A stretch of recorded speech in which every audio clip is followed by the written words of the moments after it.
guys, my name's Shaun Marsh. Today I'm going to teach you about the hook and pull shot and give you a few of the basics about it.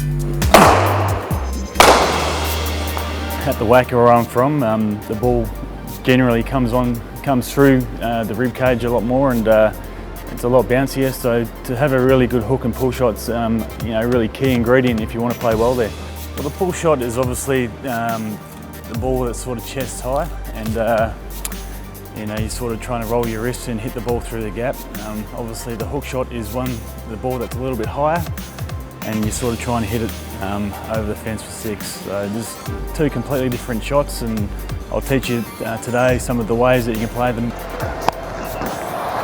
Now Marsh plays the full stroke and picks the spot beautifully. Generally when I first come out the bat, I sort of take middle stump and mark centre. I think batting on centre gives you a really good feel of where your off stump is, and I've done that my whole career. Once I've done that, I'll mark it and get ready to face up. Once the bowler gets to his top of his mark and starts coming in, I'll make sure that I just tap my bat a few times and get myself nice and set and ready. Make sure my body's nice and relaxed, and really trying to focus on the ball.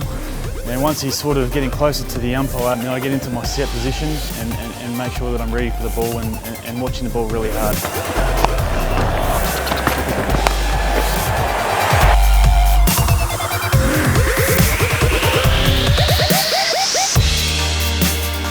If you're going to play the pull shot, you've got to be able to pick the ball up, or pick the length of the ball up very quickly. Generally, like I said, the ball usually comes to your between chest and your head height. So what you're trying to do is pick the length up early. Some players like to get right back and really get into that position there. Some players don't like going back too far, but I think as long as your weight's on your back foot, so you can pivot around and place the ball where you want to hit it. And some players tend to look away, and it's quite hard to play, and that's when players sort of get in a little bit of trouble with top edging and getting caught or getting hit in the head, which we don't want. So as long as you're really focusing on the ball and watching the ball, when you're playing on the ground, you sort of want to try and rotate your wrists there, roll them over so you're hitting on the ground.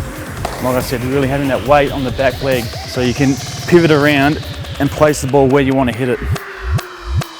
And I'm looking for the gap there so I don't get caught. And this one's out through square. The man at square leg comes around, but he won't cut that off. With the hook shot, obviously, it's the ball that's a little bit higher. So when you're getting ready to play the hook shot, sometimes you just got to make sure you get in the line of the ball, because if it is a little bit higher, you sort of got to try and play a shot a little bit higher. It's sort of hard to get the ball down, as long as the weight's in your back foot, so you can pivot and get around and watch the ball. So you're looking to try and hit the ball in the air and clear the fence. Look, obviously placement, you got to, like I said, you got to be able to pick the ball, pick the line up of the ball as well. If you got the ball a little bit outside your eye line, you're sort of tending to hit it a little bit straighter. So you're sort of trying to hit that in that direction. If the ball's a little bit straighter coming towards you, you can sort of rotate around and try and hit it a little bit squarer. If the bowler's bowling the ball and it's sort of down leg side, that's when you can get right around and place it down the fine leg. If the bowler's coming around the wicket, come towards your leg stump a little bit more. So that gives you the time to sort of step in a little bit and play the ball a little bit squarer as well.